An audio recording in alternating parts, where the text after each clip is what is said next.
我们继续讲丹·艾瑞里的《错信》这本书，今天的题目是失忆阵线联盟。艾瑞里这本书表面上讲的是为什么会有这么多错信者，也就是阴谋论患者或者说魔怔人，但实际上这个现象跟我们每个人都有关系。不只是说我们每个人身边都有这样的人，更重要的是我们也都或多或少的有这样的毛病，也都面临过类似的困难局面。尤其有时候并不是因为你自己有什么弱点或者做错了什么，外部偶然的因素也会让你陷入一种特别难受的状态。那个状态就是被边缘化，说严重点就是被排斥。咱们从一个小故事说起。美国社会学家吉卜林·威廉姆斯有一天在公园里遛狗，走着走着，突然有个飞盘掉到了他脚边。威廉姆斯一看，原来是两个人正在玩互相扔飞盘的游戏。威廉姆斯就很自然地把飞盘捡了起来，扔给了其中一个人。没想到那个人可能想表示友好，又把飞盘扔回给了他。他就跟着也玩了一会儿，等于说游戏从2个人变成了3个人。这么玩了几轮之后，那2个人又开始互相扔，不再扔给他了。威廉姆斯就自然地牵着狗继续散步，他散着步却感到有点难受。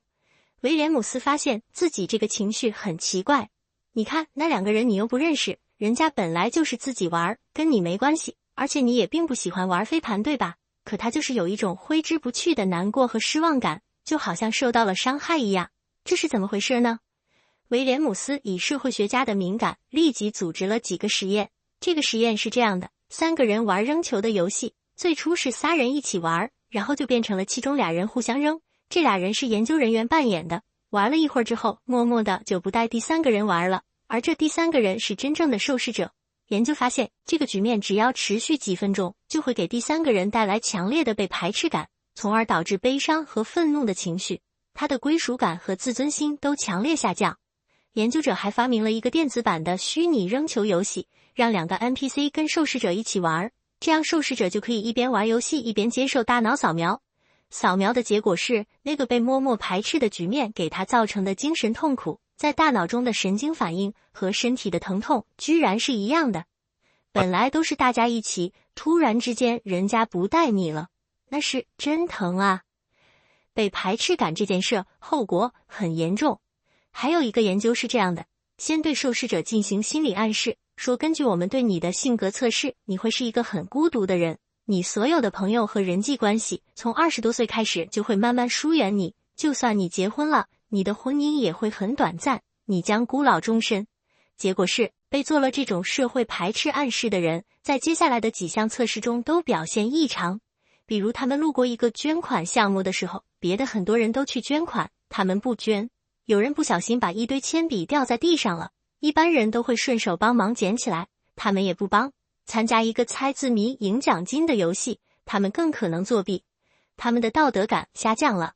当人感觉被社会排斥的时候，他不但会痛苦，而且会想要报复。我们以前说过，当今世界给你最好的待遇，就是让你被依赖。只要人们依赖你，哪怕有各种指责抱怨都不要紧，怕就怕人家从此不需要你了，没你什么事儿了。那种感受堪比被故意打击。而被排斥恰恰就是错信者所面临的社会局面。亲朋好友都是有文化的体面人，就你非得认定美国登月是伪造的，西方科技都是从永乐大典抄的，还见谁跟谁说。一开始大家还批评你，笑话你，后来就直接疏远你了，出去吃饭都不好意思带你，就怕你乱讲。慢慢的以后聚会也不叫你了，试想这是什么样的心情？然后有一天你在网上发现一个社区里全都是热烈相信阴谋论的人，你说你会不会跟这些人抱团取暖？艾瑞里深度潜入了一些这种网络社区，发现一个有意思的特点，那就是这些社区特别团结友爱。哪怕你发一个不靠谱的帖子，甚至是推崇暴力，也有一大堆人跟帖表示赞赏和鼓励，那真是到了互相吹捧的程度。你要是再做一点所谓的研究，说我有个新发现，就有人敢跟帖说你应该得诺贝尔和平奖。艾瑞里心想，这跟学术界可太不一样了。在学术界，你那个研究做得再好，也绝不会有任何一个同行说你应该拿诺贝尔奖。开什么玩笑啊，这帮人都恨不得你做错了，这样才能证明他是对的。科学家是最爱质疑的，尤其爱质疑同行，他不去拆你的台就不错了。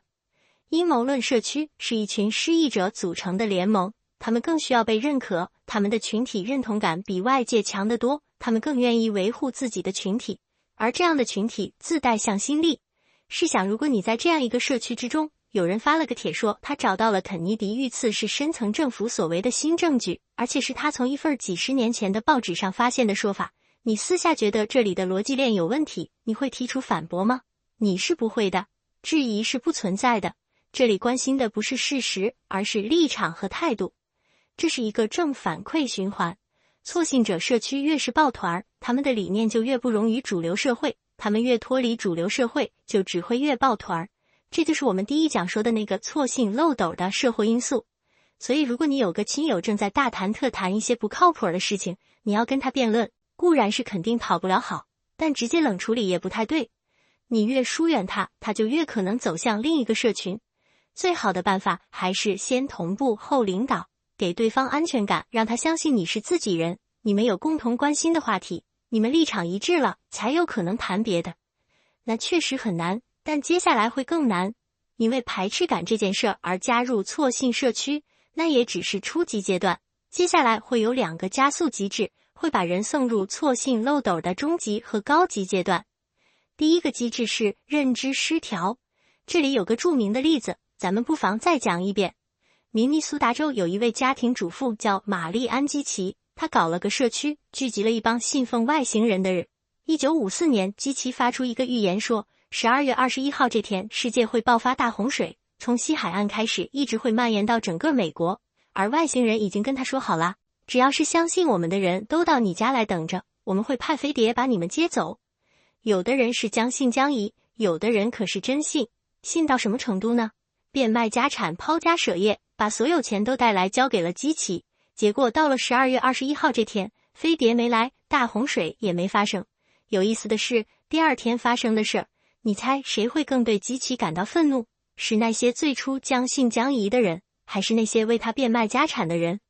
答案是，那些昨天的狂信者，现在不但不愤怒，反而更加相信基奇了。他们找到各种理由解释飞碟为什么没来，这就是认知失调。我已经付出了这么多，我做的不可能都是蠢事，所以我必须找一个解释。你看，其实我才是对的。我们一般可能觉得是观点导致行动，因为你认为锻炼对身体有好处，所以你去锻炼，对吧？而认知失调却是行动导致观点，因为我已经那么做了，所以我那么做必定是对的。比如酸葡萄这个典故就是一种认知失调，因为狐狸吃不到葡萄，所以他才说那个葡萄是酸的。再比如说，如果你想找人帮忙，最好找一个已经帮过你的人，哪怕你没有回报过他，他还是会再帮你，因为他必须相信之前帮你是对的，他陷入了认知失调。你在一个事业上投入越多，牺牲越大，你就会越相信那个事业一定是对的，你绝不允许别人质疑你，更不会自我否定，因为你已经无法面对那个事儿是错误的这种可能性。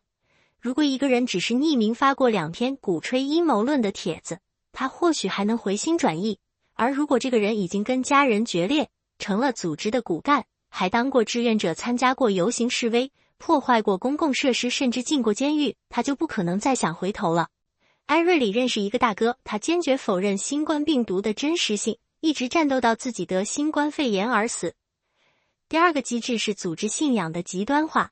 想象你加入了一个环保组织，这个组织的理念是为了环境、健康和道德，大家都少吃点肉。本来组织成员中有的说每周有1天不吃肉，有的说每周只有1天吃，都可以。你加入之后就想啊，你要是也按这样的标准来，岂能在组织中有出头之日呢？为了爬上高层，你决定做得显眼一点，你宣布说我干脆就不吃肉，一点都不吃，你收获了掌声。但是没过多久，老张突然宣布说我不但不吃肉，而且不穿皮衣。过了几天又冒出来个老李，说我不但自己不吃肉，而且只要不是全素食的餐馆我就不去，不是全素的宴请我就不参加。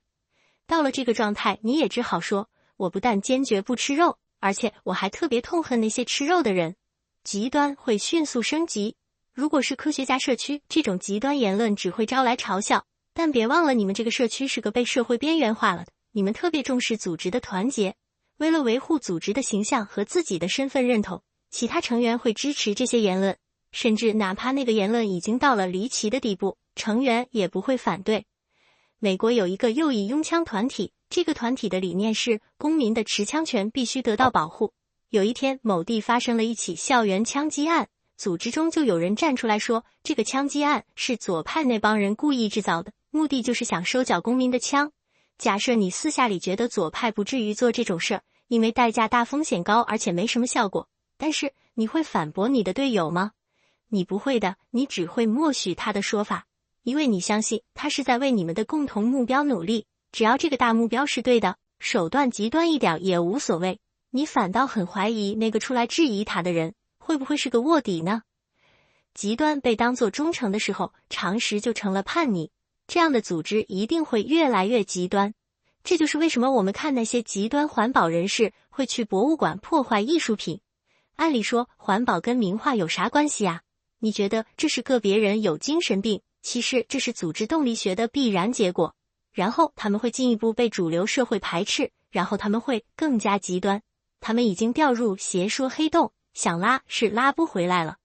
有时候我就会想，个人到底有没有不被社会排斥的权利呢？在传统社会里，西方有教会，中国有宗祠，平时你可能感觉被这些组织限制了自由，但他们的确给人提供了某种托底保障，只要你做的不太过分，组织就对你不抛弃不放弃。现在是自由时代，个人变得原子化了，自由是自由了，你也有不被侵犯的权利，你可以随时退出。但是如果大家都退出你了，都不跟你合作，有事儿都不找你了，你怎么办呢？